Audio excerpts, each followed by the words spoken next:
बिस्मिल्लाहिर्रहमानिर्रहीम। Legal views by City Law College, इसके platform से आपको खुशामदीद कहते हैं।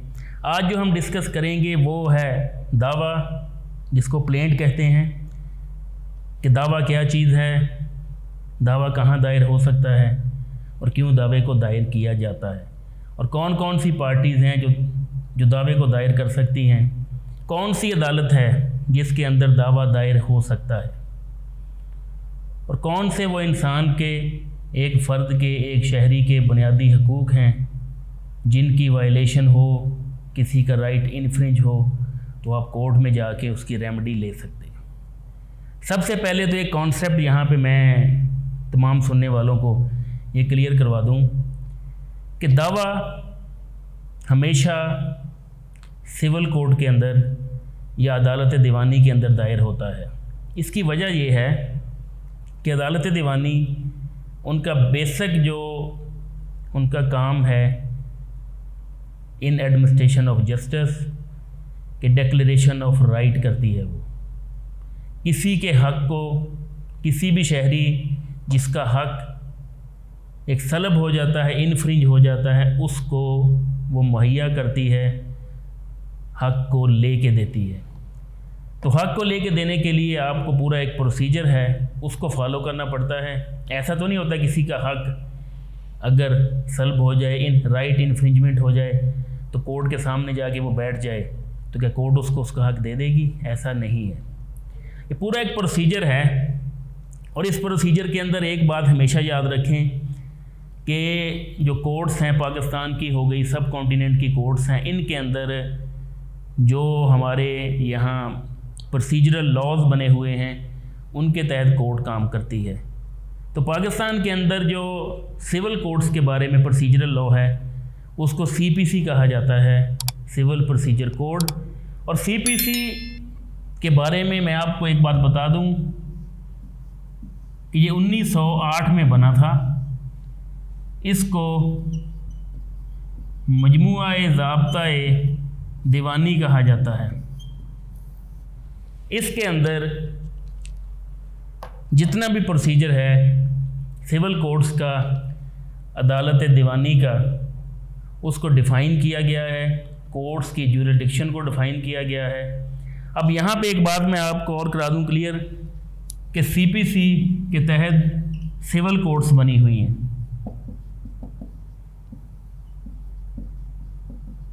अदालत दीवानी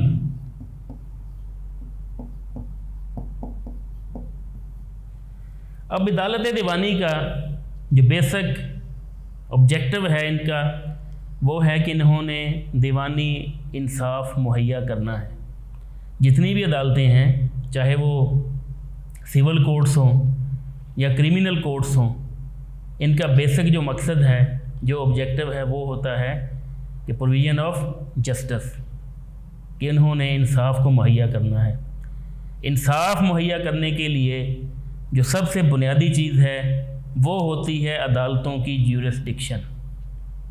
सबसे पहले सिविल कोर्ट्स, इसकी दो किस्म की ज्यूरिडिक्शन होती है। पहली इसकी टेरिटोरियल है और दूसरी इसकी, जिसको फाइनेंशियल भी कहा जाता है, पिकुनरी ज्यूरिडिक्शन है। टेरिटोरियल के अंदर इलाकाई इख्तियार समात है,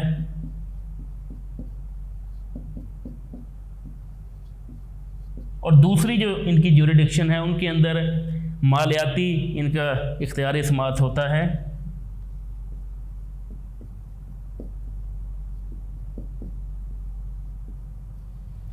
कोई भी अदालत जिसके अंदर दावा दायर किया जाता है तो सबसे पहले उसकी ज्यूरिडिक्शन को देखा जाता है कि आया ये दावा इस कोर्ट के अंदर दायर हो सकता है, फ़ाइल हो सकता है या नहीं हो सकता। तो इलाकाई जो इख्तियार समात है, इसके बारे में एक चीज़ होती है, मिसाल के तौर पे एक बंदा रावलपिंडी में रहता है और उस बंदे की प्रॉपर्टी कोई इस्लामाबाद के अंदर भी है, इस्लामाबाद के किसी सेक्टर में भी, और अगर उस प्रॉपर्टी का इशू उसका हमसायों के साथ या लेन देन में कोई इशू हो जाए, हालांकि वो रहायशी रावलपिंडी का है और उसकी प्रॉपर्टी वाक़या है इस्लामाबाद में, तो क्या राइट इन्फ्रिंज सेटलमेंट होने की सूरत में वो शख्स रावलपिंडी की अदालत में जाएगा या इस्लामाबाद की अदालत में जाएगा।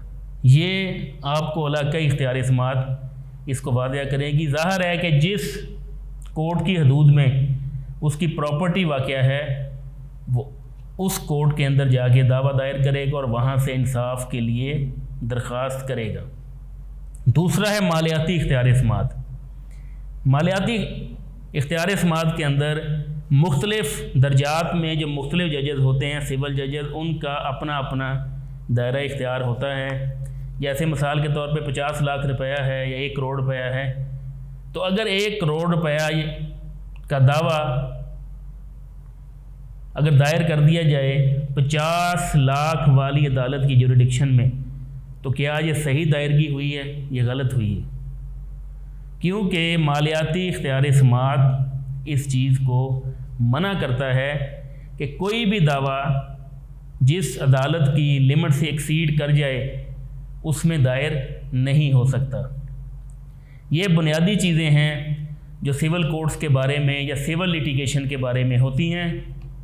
अब यहाँ पे एक बात और आती है, क्योंकि लॉ होता है ये एक चैनल के थ्रू काम कर रहा होता है। चैनल का मतलब होता है रास्ता, मीडियम। लॉ फ़ौरन हरकत में नहीं आता। अगर किसी बंदे के साथ कोई फौजदारी वाक़या हो जाए तो वो क्या सिविल कोर्ट में जाके दावा दायर करके इंसाफ ले सकता है? वो नहीं ले सकता। उसकी वजह यह है कि फ़ौजदारी अदालतें अलग बनी हुई हैं। उसके लिए क्रिमिनल प्रोसीजर कोड 1898 है, मजमूआ ज़ाब्ता फ़ौजदारी 1898। उसकी जो ट्रायल होगा वो क्रिमिनल जस्टिस सिस्टम में फ़ौजदारी निज़ाम इंसाफ के अंदर ज़ाब्ता फ़ौजदारी के तहत होगा। सेम इसी तरह सिविल केस जो ज़ाब्ता दीवानी से मुतल्लक है वो हमेशा सिविल अदालतों के अंदर ही दायर होगा। और इन दो चीज़ों को देखा जाएगा, क्या वहाँ पे अदालत का इलाक़ाई इख्तियार समाअत मौजूद है, क्या मालियाती इख्तियार समाअत इस चीज़ को अलाउ करता है कि उस अदालत के अंदर जाके दावा दायर किया जाए। तो ये चीज़ें इसकी बेसिक्स हैं। अब आते हैं हम प्लेंट की तरफ के प्लेंट क्या है, दावा क्या होता है। तो सबसे पहले जिस तरह एक फ़ौजदारी अदालत के अंदर जाने के लिए काबिल दस्तअंदाज़ी पुलिस मैटर या वाक़े का होना लाजम है, जिसकी FIR कटेगी और FIR कटने के बाद वो केस जो है वो फ़ौजदारी अदालतों में ट्रायल होगा। तो सिविल केस के अंदर FIR नहीं कटती और ना ही कोई ऐसा अदारा है जो सिविल केस के अंदर FIR काट सकता है। सब कॉन्टिनेंट के अंदर, पाकिस्तान में, इंडिया में, बांग्लादेश में और जितने भी ब्रिटिश साउथ एशिया के अंदर उनके रूल के अंदर जो थे कंट्रीज़, जो मुल्क थे, वहाँ पे कोई ऐसा अदारा मौजूद नहीं है जो पुलिस की तरह राइट इन्फ्रिंजमेंट के ऊपर एक्शन करे। तो इसके लिए एक ही रास्ता है, वो है जिसको कहते हैं प्लेंट, जिसको दावा कहा जाता है।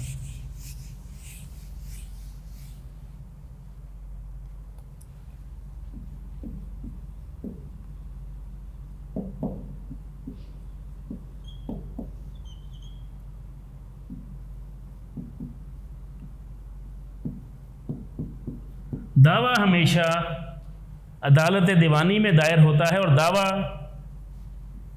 तहरीरी होता है। ज़बानी दावा अदालत के अंदर दायर नहीं किया जा सकता और दायर नहीं होता। अब दो भाई हैं, मिसाल के तौर पे जैद और बकर, उनका विरासत में मिला हुआ प्लॉट एक नाल का था, दोनों के अंदर वो तकसीम हो गया। अब जैद जो है उसने अपने जो उसके हिस्से में आई जायदाद उस पर मकान बनाना चाहता है और बकर जो है वो भी मकान उसने नहीं बनाना, उसने अपना प्लॉट वैसे ही छोड़ा हुआ है। अब जब मेजरमेंट की जाती है तो जैद बकर के प्लॉट में से 1 फुट ज़मीन जो है वो अपनी तरफ ले के उसकी बुनियाद वहाँ पे बनाने की कोशिश करता है। अब यहाँ पे इशू आ जाता है एक, वो ये है, पहला तो ये है कि अगर इस मामले को लीगली सॉल्व किया जाए तो एडीआर से भी सॉल्व हो सकता है, ये अल्टरनेट डिस्प्यूट रेजोल्यूशन से, और अगर म्यूचुअली नहीं हो सकता, उनके अंदर कोई कॉन्सेंट नहीं हो सकता उनकी, तो फिर ये होगा कि वो मामला जाएगा सिविल कोर्ट में, और सिविल कोर्ट जो इलाकाई इख्तियार समात रखती है। अब क्या होगा कि बकर जैद के ख़िलाफ़ सिविल कोर्ट के अंदर दावा दायर करेगा, और दावा हमेशा तहरीरी होता है, ज़बानी दावा अदालत में दायर नहीं हो सकता। तो इंस्टीट्यूशन ऑफ सूट जो मुकदमा है उसका आगाज़ कैसे होता है? The provisions under the Civil Procedure Code 1908 section 26 sub section 1 CPC says that every suit shall be instituted by the presentation of a plaint or in such other manner as may be prescribed. Subsection 2 provides that in every plaint fact shall be provided by affidavit. The procedural framework relating to the institution of a suit is as follows. इसकी शराइत दी हुई है। सबसे पहले ज़ाब्ता-ए दीवानी 1908 का section दफ़ा 26(1) के तहत कि कोई भी सूट, कोई भी मुकदमा उस वक़्त अदालत के अंदर चलेगा जब किसी एक दावे को अदालत के अंदर प्रेजेंट पेश कर दिया जाएगा, और या अदालत जिस मैनर में उसको चाहे, जिस तरीके से, जो भी प्रेस्क्राइब तरीका होता है उसके तहत वो दायर होता है। और सब सेक्शन 2 कहता है कि हर जो प्लेंट होगी, हर दावा जो होगा उसके अंदर फैक्ट जो होते हैं ना, ये एक दावे के अंदर उसके जो फैक्ट हैं वो बताए जाते हैं, उसके अंदर उन्हीं फैक्ट के अंदर बनाई दावा होती है कि ये हकायक हैं, और ये हकायक के ऊपर फैक्ट के अंदर हकायक बताए जाते हैं, और हकायक प्लेंट के अंदर लिखे जाते हैं। तो सबसे पहले इसमें है कि प्रिपरेशन ऑफ प्लेंट, के सबसे पहले क्या होगा, जब सिविल मुकदमा होना है सबसे पहले उसमें प्लेंट जो होगी, दावा जो है, इसको लिखा जाएगा या मुकम्मल किया जाएगा।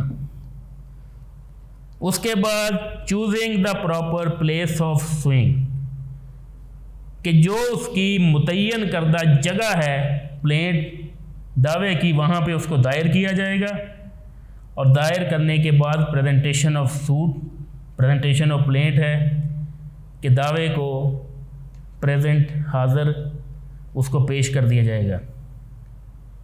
A brief concept of the relevant provision of CPC 1908 regarding the essential of institution of suit are follows. First, parties of the suit order 1 of CPC. Second, framing of the suit order 2 of CPC. Third, institution of suit section 26 and order 4 of CPC. Fourth, cost under section 35 and 35B of CPC। सबसे पहले दावे के अंदर लाजमी होता है कि वहाँ पे पार्टीज़ हों, फ्री कैन के बगैर दावा दायर नहीं हो सकता। फ्री कैन कौन से होते हैं? मुदई होता है या मुदैया होती है, और मुद्दा अलह होता है, या मुद्दा एक से ज़्यादा हो तो मुद्दा अलहम होते हैं, उसके अंदर मुद्दा अलियान होते हैं। तो सबसे पहले पार्टीज़ होनी लाजम है। ऑर्डर 1 जो CPC का है ये पार्टीज़ को बयान करता है। ऑर्डर 1, ऑर्डर 1, हुक्मनामा 1 ज़ाब्ता दीवानी का, ये कहता है किसी भी दावे के अंदर पार्टीज़ का होना लाजम है। सेकंड जो बात है वो है framing of the suit, suit को फ्रेम करना, उसको बनाना। ये ऑर्डर 2 एक्सप्लेन करता है, हुक्मनामा नंबर 2 ज़ाब्ता दीवानी का। 3 इंस्टीट्यूशन ऑफ सूट, कि उस सूट को इंस्टीट्यूट करना, अदालत के अंदर फ़ाइल करना, सेक्शन 26।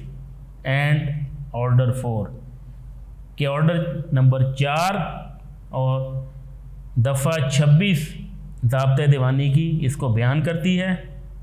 उसके बाद है कॉस्ट, खर्चा बड़ा मशहूर, ये CPC के अंदर बहुत एक फेमस एक सेक्शन है, सेक्शन 35 और 35B, cost and special cost. उसके बाद इंस्टीट्यूशन ऑफ अ सूट कैसे होता है? सबसे पहले है कि preparation of the plaint is not defined in this code. सबसे पहले की बात याद रखें, the definition of plaint is not given in Civil Procedure Code, it's like an application of a person, and this is very important, it must be in black and white, mean it must be written in written form. It may however be described as a private memorial tender to a court in which the person sets forth his cause of action. The exhibition of an action in writing, order 7, is related to the format of plaint. According to rule 1, the particulars to be contained in a plaint are section जो order 7 है ज़ाब्ता दीवानी का, इसके अंदर sketch बताया गया है, उसका खाका है ऑर्डर 7 के अंदर।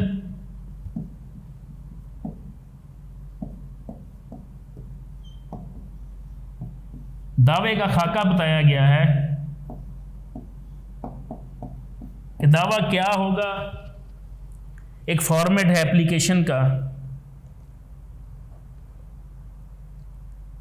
और उसके बाद फर्दर चीज़ें कौन सी होनी चाहिए दावे के अंदर? सबसे पहले the name of the court in which the suit is brought. सबसे पहले उसके अंदर अदालत का नाम होता है, बाअदालत जनाब सीनियर सिविल जज ज़िला Lahore, in the court of senior civil जज डिस्ट्रिक्ट लाहौर, ये अदालत का नाम होता है सबसे पहले। सेकंड है the name, description and place of resident of plaintiff, जो मुदई है उसका नाम मोहम्मद असलम वल्द मोहम्मद अकरम, सकना मकान number 4, main road, Model Town, Lahore. ये हो गया मुदई, उसका प्लेंटिफ। थर्ड है the name, description and place of resident, the name, description and place of residence of defendant so far as they can be ascertained. उसके बाद जो डिफेंडेंट है, जो मुद्दा अलैह है, उसका नाम, और उसका जिस तरह मुदई का नाम लिखा जाता है उसके ऊपर इस तरह मुद्दा अलैह का नाम और उनका पता लिखा जाता है। अब मुद्दा अलैह का नाम है मोहम्मद अली वल्द मोहम्मद हुसैन, सकना गली नंबर 6, शादरा, लाहौर, और ये है मुद्दा अलैह। अगर दावे के ऊपर कोर्ट का नाम ना हो, मुदई का नाम ना हो और मुद्दा अलैह का नाम ना हो, तो वो दावा कोर्ट के अंदर इंटरटेन नहीं हो सकता। फोर्थ है where the plaintiff of or the defendant is a minor or a person of unsound mind, a statement to that effect, कि बाज़ औक़ात ऐसा होता है कि अनसाउंड माइंड का है, कोई दीवाना है, ल्यूनेटिक है। पहली बात इसमें एक और ही समझ लें कि अब यहाँ पे क्वेश्चन एक आता है कि क्या जो बंदे ज़हनी तौर पे कमज़ोर होते हैं, दीवाने, मजनू या पागल होते हैं, तो क्या वो कोर्ट के अंदर दावा दायर कर सकते हैं? इसका कानूनी जवाब क्या है? कानून शहादत को अगर हम इसमें रिलेट करें ना, कानून शहादत ये कहता है कि अगर ऐसा बंदा जिसको दिमागी तौर पे दौरे पड़ते हों, फिट्स हों उनको, या दौरे पड़ने, या वो अनसाउंड माइंड में आ जाएं, तो जब तक वो अनसाउंड माइंड में रहेंगे उस वक्त तक कोई भी लीगल एक्शन ना उनके ख़िलाफ़ हो सकता है, ना वो लीगल एक्शन किसी में हिस्सा ले सकते हैं। लीगल प्रोसीजर ना उनके ख़िलाफ़ हो सकता है और ना ही वो लीगल प्रोसीजर के अंदर हिस्सा ले सकते हैं। तो जब उनका पागलपन दूर हो जाए या इलाज करवा लें वो, उस वक्त वो लीगल जो प्रोसीजर है इसका हिस्सा वो बन सकते हैं। नेक्स्ट है the fact constituting the cause of action and when it is arose. Cause of action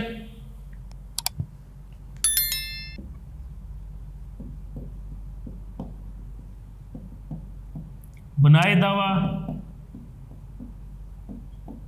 दावे की जो बैकबोन है, दावे की जो रीढ़ की हड्डी है वो होती है काज ऑफ एक्शन। अगर पूरा दावा आप लिख लेते हैं, अदालत का नाम लिख लेते हैं, मुद्दई का नाम लिख लेते हैं, मुद्दा अलैह का नाम लिख लेते हैं, दावे का टाइटल लिख लेते हैं, उसमें फैक्ट बयान कर देते हैं, अगर उसकी बनाए दावा ना हो तो वो दावा कहलाता ही नहीं है। सबसे पहले सिंपल बात है कि अगर दावे के अंदर उसका काज ऑफ एक्शन ही नहीं है तो वो दावा कहलाएगा ही नहीं, वो दावा बनेगा ही नहीं। तो एक्शन किस चीज़ पे होना है? अदालत का टाइम तो नहीं बर्बाद करना। तो बनाए दावा का होना लाजम होता है।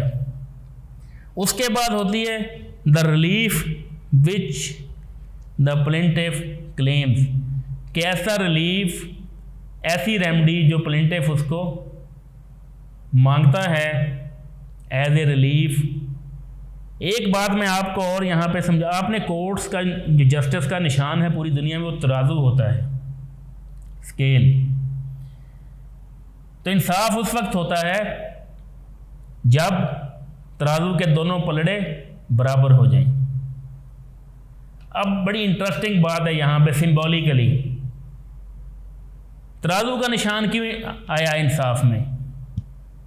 कोई और निशान भी आ सकता था, कोई तलवार भी आ सकती थी इस जगह के ऊपर, सूरज भी आ सकता था, क्योंकि सबसे ज़्यादा जो इस दुनिया के अंदर जो नज़र आती चीज़ों में सबसे बड़ा जो मुनसफ़ है इंसाफ, जो लोगों को रिलीफ देता है अल्लाह ताला के बाद, अल्लाह ताला की कुदरत से ये चीज़ें हैं। तो सूरज जो है वो हर अमीर गरीब पे, सहरा पे, समंदरों पे, ज़रई ज़मीनों पे, दरख्तों पे इक्वल चमकता है, हर एक को बराबरी की रोशनी वो देता है, अल्लाह ताला की तख्लीक है। अब तराजू क्यों अदालतों का निशान बना? इंसाफ का निशान तराजू क्यों है? इसकी वजह यह है सिंबॉलिकली तराजू दोनों जो पलड़े होते हैं उनको बराबर कर देता है। तो होता यह है कि अगर किसी एक पार्टी, एक शख्स ने दूसरे का हक खाया है, हक को इन्फ्रिंज कर गया है,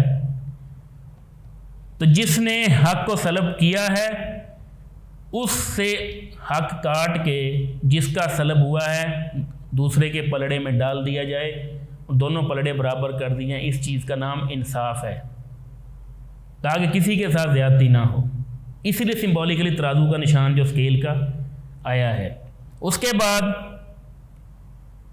where the plaintiff has allowed a set off or a portion of his claim the amount so allowed, और कि सबसे पहले जो अमाउंट उसने क्लेम की हुई है उसके बारे में सेट ऑफ हो सकती है, ऐसी बात नहीं होती, फाइनल कोर्ट ने डिसीजन करना होता है। नेक्स्ट है a statement of a value of the subject matter of the suit for the purpose of jurisdiction and of court fees as far as the case admits, कि उसके ऊपर court fees जो है वो लगाई जाती है, वो लगना लाजम होता है। कुछ दावों में ये कोर्ट फीस नहीं लगाई जाती, फैमिली के कुछ दावे होते हैं, फैमिली केसेस वगैरह। कोर्ट फीस का मतलब ये होता है कि जो दावा आप दायर कर रहे हैं उसके ऊपर जो क्लेम्ड वैल्यू है उसके हिसाब से कोर्ट फीस का टिकट उसके ऊपर लगाया जाता है, इसको कोर्ट फीस कहते हैं। उसके बाद प्रेयर होती है उसके अंदर, कि प्रेयर का मतलब होता है इस्तदा।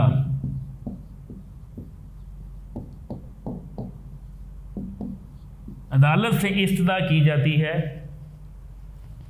जैसे मिसाल के तौर पे in the light of fact above stated the degree may be allowed in favour of in favour of plaintiff against the defendant with cost, ये प्रेयर होती है। मुंदरजा बाला हक़ाइक़ की रोशनी में इस्तदा की जाती है कि अदालत डिग्री जारी फरमाए मुद्दई के हक़ में और मुद्दा अलैह के ख़िलाफ़ बिमा खर्चा, ये प्रेयर होती है। इसके नीचे फिर जो मुद्दई है उसके दस्तखत वगैरह होते हैं और बज़रिया कौंसल जो उसका वकील है उसका नाम आता है, और लेफ़्ट साइड पे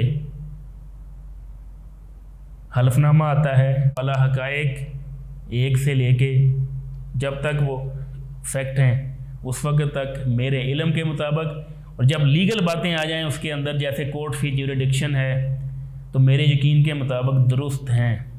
नीचे जगह का नाम, सिग्नेचर, दस्तखत होंगे और तारीख़ लिखी जाएगी।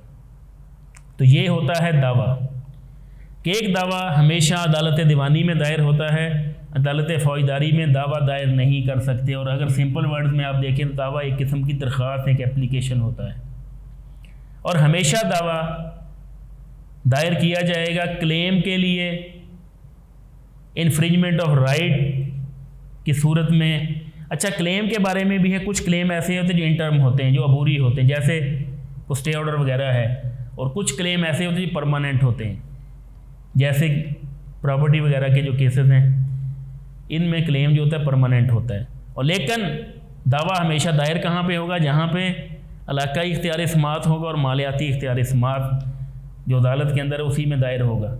इस्लामाबाद का दावा रावलपिंडी में दायर नहीं हो सकता, रावलपिंडी का दावा लाहौर में दायर नहीं हो सकता, रावलपिंडी का दावा इस्लामाबाद में दायर नहीं हो सकता। लेकिन फैमिली केसेस के अंदर वो एक डिफरेंट एक टॉपिक है, उसमें जो औरत है वो हाल मुकीम यहाँ पे हो, जिस शहर में भी हो, तो उस शहर की अदालत में फैमिली कोर्ट में अपना दावा दायर कर सकती है। और सबसे पहले कि जो हमारा सिविल प्रोसीजर कोड है वो हमें बयान करता है सबसे पहले सिविल जस्टिस सिस्टम को, दीवानी निज़ाम इंसाफ को, और ये सिविल आपके जो अदालतें हैं सब कॉन्टिनेंट में बनी हुई वो भी सिविल प्रोसीजर कोड के तहत ही बनी हुई हैं। और पूरे सब कॉन्टिनेंट के अंदर, पाकिस्तान में, इंडिया में, और वो तमाम साउथ एशियन कंट्रीज़ जो ब्रिटिश कॉलोनीज थे उनके अंदर सिविल प्रोसीजर कोड 1908 ही अभी तक चल रहा है। चाहे पाकिस्तान की अदालतों में, चाहे इंडिया की अदालतें हों, चाहे बांग्लादेश की हों, श्रीलंका की हों, मालदीव की हों, इनके अंदर सिविल प्रोसीजर कोड यही है। बेशक कुछ उसके अंदर अमेंडमेंट्स होंगी लेकिन मोर और लेस यही ऑर्डर है उसके अंदर, और सेम इसी तरह उसमें अदालतों का सिस्टम चल रहा है। तो आज जो हमने स्टडी किया है वो हमने दावा प्लेंट के बारे में स्टडी किया है कि प्लेंट क्या होती, दावा क्या होता है, उसके अंदर फ्री कैन कौन से हैं, अदालतें कौन सी होती हैं, कौन सी अदालत सुन सकती है, फैक्ट हक़ाइक़ क्या होते हैं, कोर्ट फीस क्या होता है, अदालत की ज्यूरिडिक्शन क्या होती है। तो ये तमाम चीज़ें जो हैं ये एक आपको सिविल लिटिगेशन के अंदर ये तमाम चीज़ें इसकी एसेंशियल्स हैं। इसके बगैर सिविल लिटिगेशन जो है वो नहीं चल सकती। सिविल लिटिगेशन में जो फर्स्ट स्टेप है सीढ़ी का वो आपकी प्लेंट है। प्लेंट आपका दावा है, दावे पे कदम रखेंगे आप तो आगे जाएंगे। जब आप दावे वाली सीढ़ी पे फर्स्ट स्टेप पे कदम नहीं रखेंगे तो आप आगे नहीं जा सकते। तो नेक्स्ट लेक्चर में इंशाल्लाह एक नए टॉपिक के साथ हम आएंगे। अल्लाह हाफ़िज़।